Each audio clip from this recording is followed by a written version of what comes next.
नमस्कार, जम्मू कश्मीर की खास खबरें देख रहे हैं आप सब और मैं हूं आपके साथ पल्लवी जम्वाल। तो चलिए शुरुआत करते हैं जम्मू कश्मीर की खास खबरों की। हाल ही में डेमोक्रेटिक आजाद पार्टी से निष्कासित किए गए ताराचंद, बलवान सिंह और डॉक्टर मनोहर लाल ने उन पर लगाए गए आरोपों को सिरे से खारिज किया है। ताराचंद ने जम्मू में आज एक प्रेस कॉन्फ्रेंस के दौरान बताया कि डेमोक्रेटिक आजाद पार्टी का दामन थामना उनकी बहुत बड़ी भूल थी। अन्य सियासी दलों के साथ संपर्क में आने के संबंध में पूछे गए एक सवाल में उन्होंने जवाब में कहा कि बतौर स्पीकर हर सियासी दल के साथ उनके दोस्ताना रिश्ते रहे हैं और हमेशा रहेंगे, और अगर वो इनमें से किसी का दामन थामेंगे तो ऐसा सार्वजनिक रूप में किया जाएगा, ना कि छिपछिपाकर।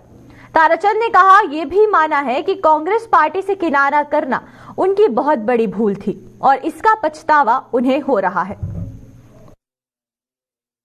हमारी तो कोशिश गुडविल में रही, ठीक ही रही एफर्ट, लेकिन मैं समझता हूँ कि जिस दिन हमने ये सोचा था कि आज हमारा धर्म बनता है साथ खड़े रहना, वो एक बहुत बड़ी वो आज महसूस होता है।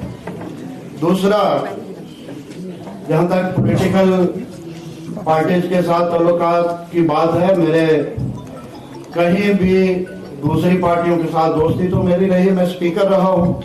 मीडिया के साथ भी मेरी बहुत अच्छी दोस्ती रही है, बीजेपी के साथ भी मेरी बहुत अच्छी दोस्ती रही है, पैंथर पार्टी के साथ भी मेरी बहुत अच्छी दोस्ती रही है, पीडीपी के साथ, एनसी के साथ, सब के साथ मेरी अच्छी दोस्ती रही है और आज भी है, सबके साथ मेरी दोस्ती है।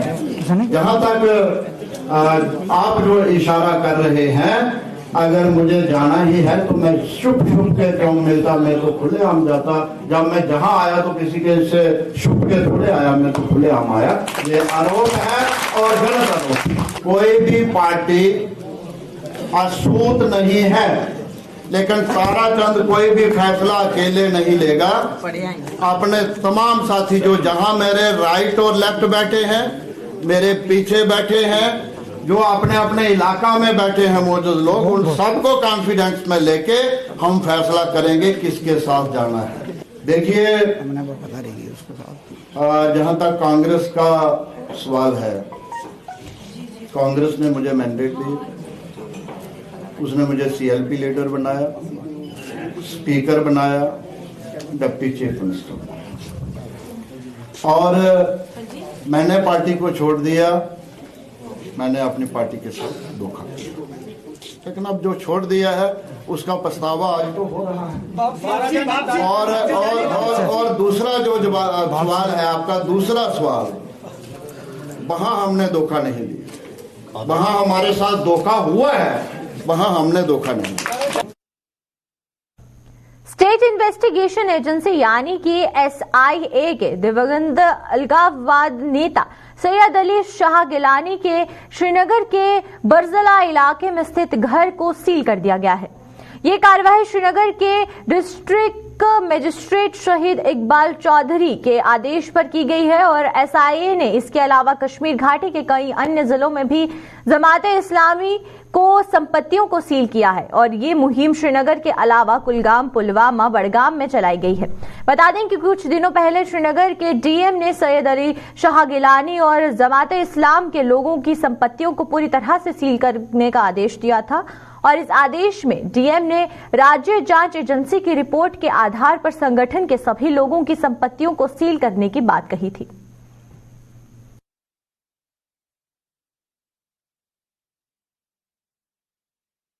NIA ने आतंकवादियों गतिविधियों और सीमा पार से ड्रग्स के कारोबार से जुड़े मामलों में आज चंडीगढ़ और साथ ही साथ जम्मू कश्मीर में कई स्थानों पर छापेमारी की है।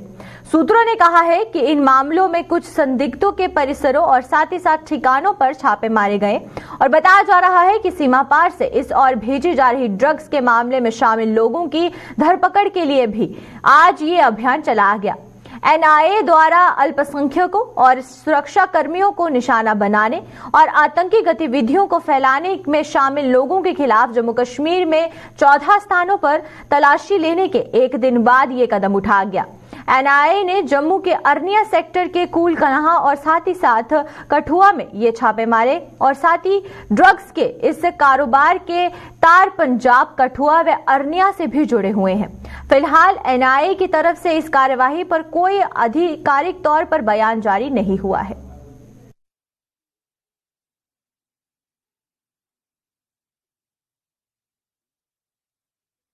भारतीय जनता पार्टी के जम्मू कश्मीर प्रभारी तरुण चुग ने एक बार फिर कांग्रेस, नेशनल कॉन्फ्रेंस और पीडीपी पर निशाना साधा है। उन्होंने कश्मीरी पंडितों के घाटी से पलायन के साथ सीधे तौर पर इन तीनों परिवारों को जिम्मेदार ठहराया है। और वहीं पर जम्मू के भाजपा मुख्यालय में आज पार्टी की एक बैठक में भाग लेने पहुंचे तरुण चुग ने इन तीनों दलों को आड़े हाथों लेते हुए इनसे सवाल किए कि कश्मीरी पंडितों की इस दुर्दशा के लिए कौन जिम्मेदार है।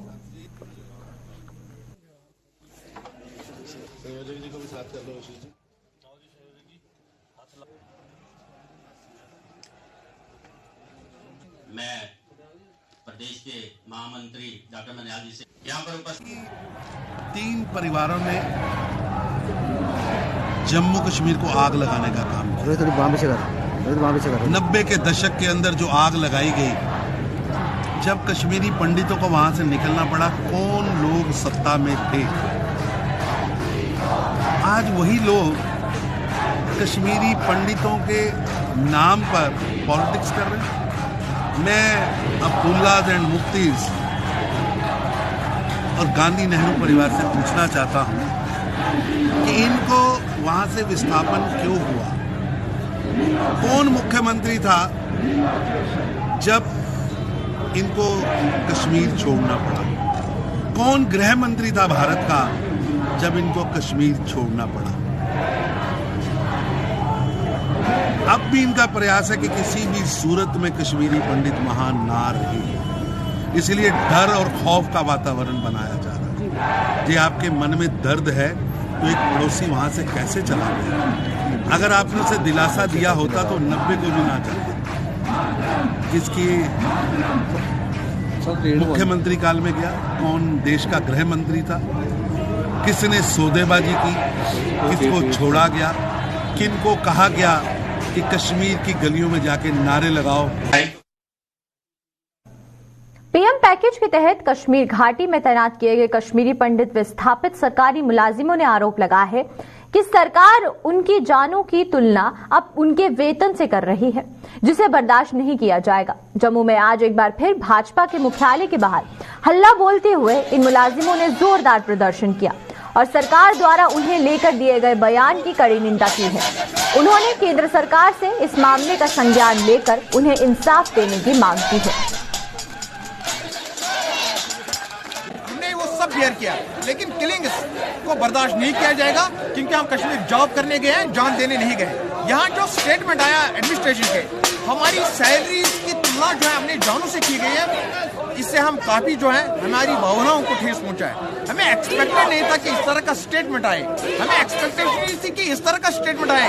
जिस तरह हमारे साथ बातचीत करने का जो सिलसिला है वो शुरू हो, ताकि हम एम्प्लॉय जो अपनी बात हो सरकार के सामने रखें। लेकिन जब स्टेटमेंट इस तरह आया, पूरा कश्मीरी पंडित पीएम पैकेज एम्प्लॉय और पूरी कश्मीरी पंडित कम्युनिटी जो है हमारे सेंटिमेंट से इनसे हर्ट हुए, और हम चाहते हैं कि सेंटर इंटरवीन करे हमारे मसले में। डायरेक्टली जो सेंटर है वो हमारे मसले को रिजॉल्व करे, इसको इस तरह ज्यादा देर न रखे, क्योंकि 227 दिन हो गए। 227 दिन से जिस कश्मीरी पंडित को जस्टिस देने की बात की गई थी, आज वो पिछले 227 दिन से रोड पर है, और हमारा जो अभी तक कोई जो समाधान जो है वो नहीं निकला। पूर्व मुख्यमंत्री व पीडीपी की अध्यक्ष महबूबा मुफ्ती ने कश्मीर घाटी में तैनात कश्मीर पंडित विस्थापित मुलाजिमों की मांगों का समर्थन किया है। जम्मू में आज मीडिया को संबोधित करते हुए महबूबा मुफ्ती ने बताया कि घाटी में तैनात कश्मीरी पंडित मुलाजिम मुश्किल दौर से गुजर रहे हैं और उपराज्यपाल को उनकी मांगों पर विचार कर उन्हें सुरक्षित जगहों पर तैनात करना चाहिए। उन्होंने प्रशासन द्वारा कश्मीरी पंडित मुलाजिमों पर दबाव बनाने की भी कड़ी आलोचना की है। तकलीफ को जानने की कोशिश करें, उसका कोई इजाला करें कि आप उसको डिक्टेट देते हो, एक अल्टीमेटम देते हो कि आप ज्वाइन करो, नहीं तो आपकी तनख्वाहें बंद होंगी। ये गलत है। बहुत सफ़र किया है, सबने सफ़र किया, पर कश्मीरी पंडितों ने बहुत सफ़र किया है और हाल ही में उनकी काफ़ी हलाकतें भी हुई हैं। तो इसको बड़ा गौर से देखने की ज़रूरत है और कुछ अरसे के लिए जो उनकी डिमांड है उसको मान लेना चाहिए, ताकि जब उनको इत्मीनान हो जाए कि कश्मीर में हालात सही हो गए हैं, वो वापस अपनी ड्यूटी पे जा सकते हैं, तो उनको तब ड्यूटी पे जाने के लिए कहना चाहिए। अभी इस तरह से मजबूर नहीं किया जाए। क्या रिलोकेशन एक सही रहेगा फैसला? अगर रिलोकेट किया जाएगा मसला हल होगा उनका? देखिए, मैं कह रही हूँ कि अभी कोई बीच का रास्ता निकलना चाहिए, ताकि वो बेचारे इतने महीनों से परेशान हैं, यहाँ पर हैं, बच्चे कहीं, खुद कहीं, और बहुत ही मुश्किल हालात में दो चार हैं वो इस वक्त। तो ऐसे में मुझे लगता है गवर्नर साहब को इसमें नजरसानी करके कोई ना कोई बीच का रास्ता निकालना। अपनी मांगों को लेकर जम्मू कश्मीर के स्टेट डिपार्टमेंट में सेवाएं दे रहे डेली वेजरों ने आज लगातार 70वें दिन भी जम्मू में प्रदर्शन किया है। प्रदर्शन कर रहे इन डेली वेजरों के मुताबिक वो पिछले 20 वर्षों से स्टेट डिपार्टमेंट में अपनी सेवाएं दे रहे हैं, लेकिन अभी तक सरकार ने उन्हें नियमित करने के लिए कोई पॉलिसी नहीं बनाई है। उन्होंने कहा है कि वह पिछले 70 दिनों से लगातार अपनी मांगों को लेकर प्रदर्शन कर रहे हैं और इसके बावजूद सरकार के किसी भी नुमाइंदे ने उनकी सुध नहीं ली। जम्मू कश्मीर के अंदर ये जो 30 सालों से जम्मू कश्मीर के अंदर हमारा एक कत्ल किया गया है, हमारे परिवारों का शोषण किया गया है, और पिछले 70 दिनों से हम हड़ताल पे बैठे हुए हैं यहाँ पर। और जम्मू कश्मीर के अंदर स्टेट डिपार्टमेंट के जो मुलाजमीन हैं, वो स्टेट डिपार्टमेंट जम्मू कश्मीर के अंदर पूरा मंत्रिमंडल जो आए दिन 30 सालों के अंदर उनकी गुलामी करते बंधुआ मजदूरी हमसे ली गई है, और आज तक हम गुहार लगाकर बैठे हुए हैं। और आज जो यूटी इंतजामिया हो, पिछले 70 दिनों से हमारी यही बार बार आवाज जाती है। स्टेट डिपार्टमेंट का जो डेलीविजन है जम्मू कश्मीर के अंदर 417 मुलाजम पूरे जम्मू कश्मीर के अंदर है, और हमारे पास कैबिनेट डिसीजन है, हमारा बकाया वेतन नहीं है। कल डिविजनल कमिश्नर ऑफिस के बाहर हमारा जो ऑल डिपार्टमेंट का धरना प्रदर्शन था, वहां पर भी डीकॉम से हमारी मीटिंग हुई है। आरएसपुरा के सुचेतगढ़ इलाके में बाजाचक पंचायत के लोगों ने आज प्रॉपर्टी कार्ड वितरित किए गए, और वहीं पर आरएसपुरा के एसडीएम रामलाल शर्मा व राजस्व विभाग के अधिकारियों की मौजूदगी में आज उन लोगों को ये कार्ड दिए गए जो अब तक इन्हें हासिल नहीं कर पाए थे। एसडीएम ने बताया कि 31 दिसंबर तक 4 से 5 अन्य गांव के लोगों में प्रॉपर्टी कार्ड वितरित कर दिए जाएंगे।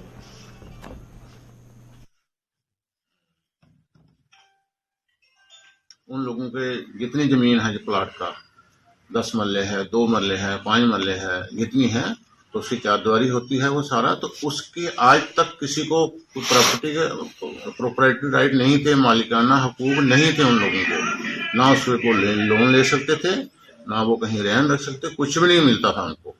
तो इसके लिए हमारी सरकार ने बहुत बड़ा फैसला लिया है कि उन लोगों के प्रॉपर्टी के हकूक दे दिए हैं, मालिकाना हकूक दे दिए। अब वो उस जगह को उसके अगेंस्ट लोन ले सकते हैं, उसके लिए इम्प्रूवमेंट कर सकते हैं, मकान बनाने के लिए, किसी चीज के लिए वो लोन ले सकते हैं। तो आज चक वाला ये विलेज है चक बाजा, तो इसके लोगों को हमने बुला के जहाँ प्रॉपर्टी कार्ड दिए हैं। हाँ बिल्कुल, मैंने कहा सुचेतगढ़ में 59 विलेजेस हैं, सबको 36 विलेजेस को डिस्ट्रीब्यूट हो चुके हैं। तो जो सर्वे ऑफ इंडिया से वापस आए हैं 41 विलेजेस का हमें आया था डाटा, तो 4-5 का हम 31 दिसंबर से पहले वो भी डिस्ट्रीब्यूट कर रहे हैं। स्वरनकोट के गवर्नमेंट डिग्री कॉलेज में आज करवाए गए स्टूडेंट बॉडी के चुनावों के जरिए एक तीर से 2 निशाने साधे गए। इन चुनावों में जहां पर कॉलेज के स्टूडेंट बॉडी का गठन किया गया, तो वहीं पर स्टूडेंट्स को चुनावी प्रक्रिया से भी पूरी जानकारी दी गई है, ताकि आने वाले समय में जम्मू कश्मीर में होने वाले चुनावों में अपने मताधिकार का उपयोग करने में उन्हें कोई दिक्कत ना हो। और इस दौरान बाकायदा वोटर लिस्टें और वोटर कार्ड बनाए गए थे, और साथ ही साथ मतदान केंद्रों को भी स्थापित किया गया था।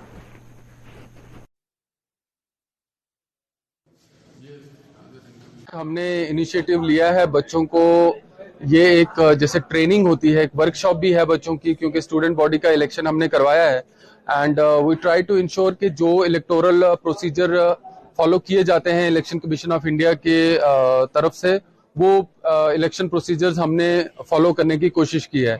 इसमें आपके इलेक्टोरल रोल्स बनाए गए, इसमें बच्चों के इलेक्शन कार्ड्स इशू किए गए, डिफरेंट बैलेट बॉक्सेस बनाए गए, बैलेट पेपर बनाए गए और प्रॉपर जो हमारी इलेक्शन स्टैंप होती थी विद ड्यू परमिशन हमने वो बनवाई एंड प्रॉपर एक प्रोसीजर फॉलो करने की कोशिश की है ताकि बच्चे जो हैं ये फ्यूचर वोटर्स भी हैं और इन्होंने ही कल जाके वोट करने हैं। तो हमने कोशिश की है कि एक वर्कशॉप टाइप इनकी हो जाए कि ये अवेयर हो जाएं कि ये सारा इलेक्टोरल प्रोसेस होता क्या है। जी बिल्कुल, ये एक अच्छा इनिशिएटिव लिया है हमारे प्रोफेसर का, इसमें बहुत ज्यादा आता है, खासकर खलीक सर का, वजाहत सर का और प्रिंसिपल सर का तो है ही उनके। इससे उसके बाद ये जो स्टूडेंट ने लिया ये एक इनके लिए एक्सपीरियंस भी है कि कैसे वोट मांगा जाता है, कैसे लोगों से कोरेज में मतलब एक वोट लेने के लिए कितनी मेहनत होती है, कितना प्रोसेस होता है। हम लगभग पीछे एक हफ्ते से कॉलेज में पूरा प्रोसेस चल रहा है इस इलेक्शन का, तो आज अच्छा हुआ है ये जो भी है। नहीं, मैं चाहूँगा कि ये बाकी भी हमारे पुंछ कॉलेज है, बाकी कॉलेज इससे कुछ लेके और वो भी इस तरह के इलेक्शन करवाएं और ये एक अच्छा इनिशिएटिव रहेगा। कोरोना के नए वेरिएंट BF7 की आशंका के चलते केंद्र सरकार के साथ साथ राज्य सरकारें भी सतर्क हो गई हैं। जम्मू कश्मीर में भी स्वास्थ्य विभाग ने कोरोना के इस नए वेरिएंट से निपटने की तैयारियां जोर शोर से शुरू कर दी हैं। इसी कड़ी में जम्मू के गांधीनगर अस्पताल में भी कोरोना के नए वेरिएंट को मात देने के लिए हर तरह की तैयारी कर ली गई है। अस्पताल में सुपरिटेंडेंट डॉक्टर अरुण शर्मा ने बताया है कि इस वेरिएंट से निपटने के लिए अस्पताल में तमाम व्यवस्थाएं की गई हैं।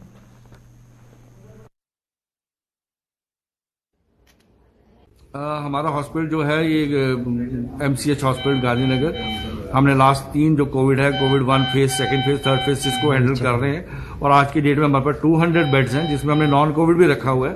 पर as the number of covid patients अगर बढ़ते हैं तो हम उनको 200 बेड जो हम एडजस्ट कर सकते हैं। हमारे हर बेड पे मॉनिटर है, सेंट्रल ऑक्सीजन सप्लाई है, वेंटिलेटर्स अवेलेबल है और सारी इक्विपमेंट्स हमारे पास है, ऑपरेशन थिएटर्स हैं, लेबर रूम्स हैं। तो हम किसी किस्म का भी पेशेंट जो है, मैटरनिटी चाइल्ड पेशेंट या कोई भी सर्जरी अगर कोविड की करनी हो हम यहाँ पे कर सकते हैं। इक्विपमेंट लाए गए हैं इस बार। इक्विपमेंट जो कोविड पेशेंट को रिक्वायर्ड होते हैं, मेनली मॉनिटर जो उनकी BP, हार्ट रेट, उनकी पल्स और उनकी ECG वगैरह जो चेक हो जाती है।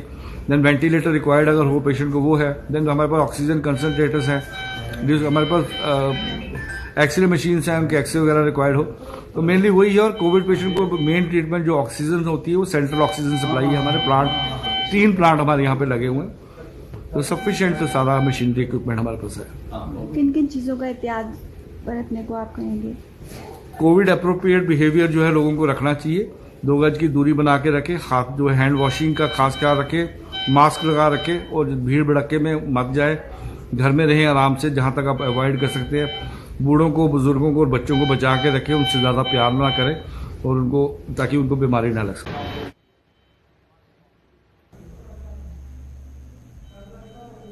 बिजनौर उप जिला अस्पताल ने भी कोरोना से निपटने के लिए तैयारियां पूरी कर ली हैं। अस्पताल में तैनात डॉक्टरों के मुताबिक कोरोना के नए वेरिएंट से निपटने के लिए अस्पताल द्वारा हर तरह की तैयारियां कर ली गई हैं।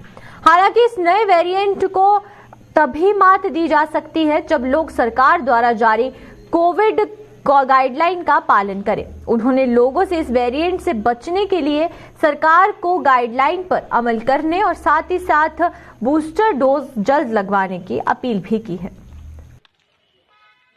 जैसे कि आप सब लोग जानते हैं, पिछली बार भी जब कोरोना हुआ था तो हमारी पूरी तैयारी थी। हमारे पास ऊपर एक आइसोलेशन वार्ड है जहाँ पे सारी फैसिलिटीज़ हैं, जहाँ हम पेशेंट को आइसोलेशन में रख सकते हैं।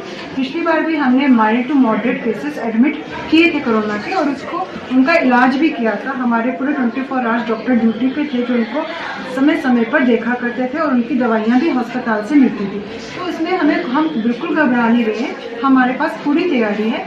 बट तैयारी के साथ साथ मैं इन लोगों को बताना चाहती हूँ कि ऐसा मौका ही नहीं आए। वो मौका कब नहीं आएगा जब हम अपना ध्यान रखेंगे, जब हम मास्क पहन के रखेंगे, जब हम सोशल डिस्टेंसिंग मेंटेन करेंगे, जब हम ओवर क्राउडेड प्लेसेस पे नहीं जाएंगे। खांसी जुकाम का वैसे भी इस टाइम बड़ा सीजन है तो इसलिए लोग बड़े अस्पताल में, हमारी OPD में मैक्सिमम केसेस आजकल खांसी जुकाम के आ रहे हैं और हम उनका रैपिड टेस्ट भी करा रहे हैं। जो यूजुअल अभी तक हमारा कोई भी रैपिड टेस्ट नेगेटिव ही आया है, कोई भी पॉजिटिव नहीं आया है। लेकिन चाइना में अब केसेस बहुत ज़्यादा तादाद में बढ़ना शुरू हो गए हैं। इसके मद्देनजर रखते हुए हमें भी पूरे एहतियात लेना शुरू कर देने चाहिए। सबसे पहले हमें मास्क डालने की आदत जो भूल चुके हैं वो फिर से डालनी पड़ेगी। सोशल डिस्टेंसिंग और जो लोग जैसे आजकल बहुत ज़्यादा गैदरिंग में जाना शुरू कर दिया है उसको हम लोगों को अवॉइड करना शुरू कर देना चाहिए। चौथा, हमें बूस्टर डोज जल्द से जल्द लगानी चाहिए।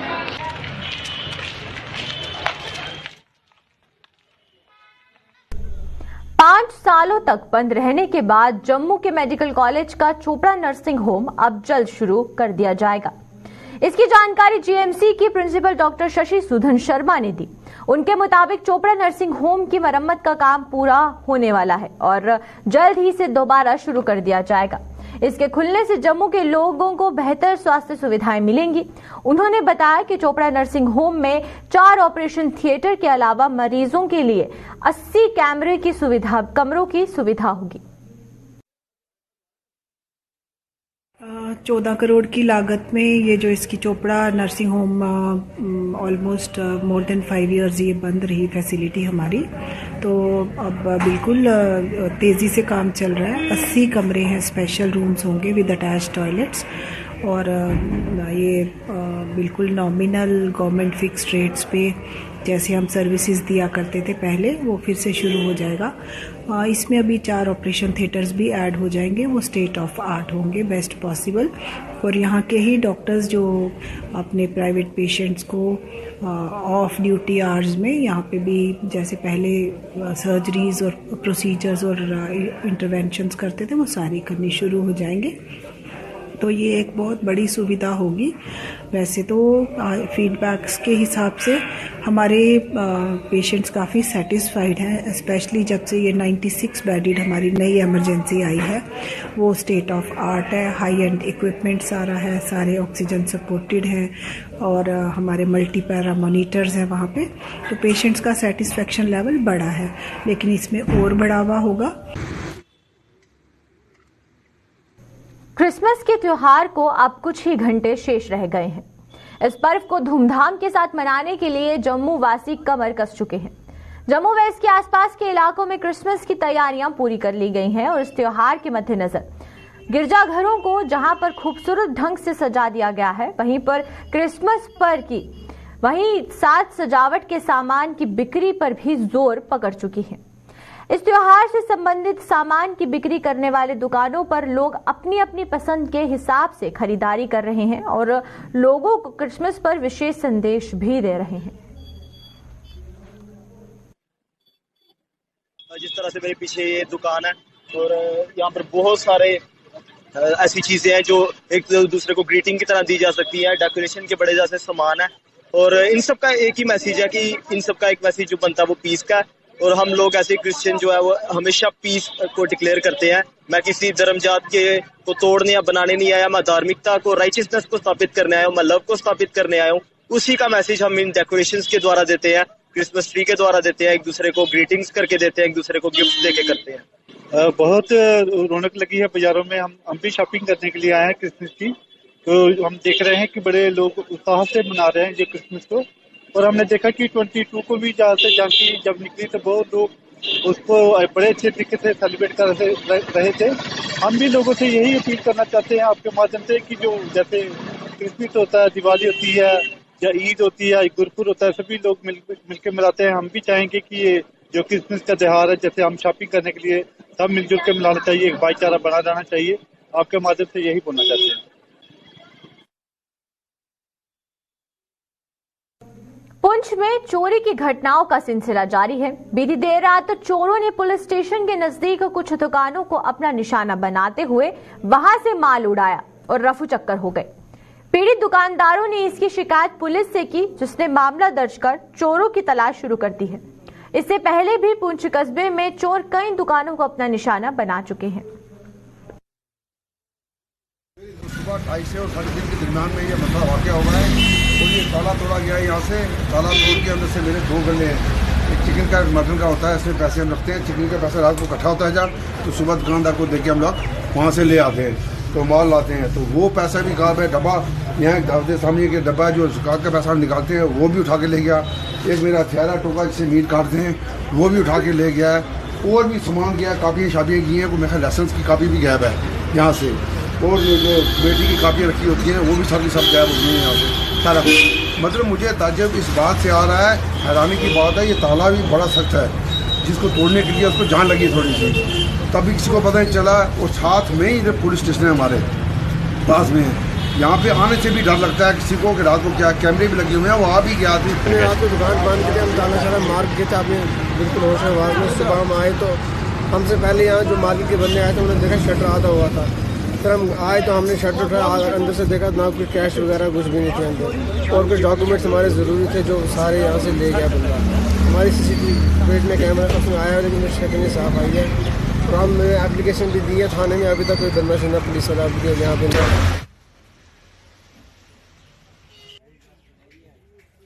तो चलिए अब तक के जम्मू कश्मीर की खास खबरों में फिलहाल इतना ही। मुझे दीजिए इजाजत, नमस्कार।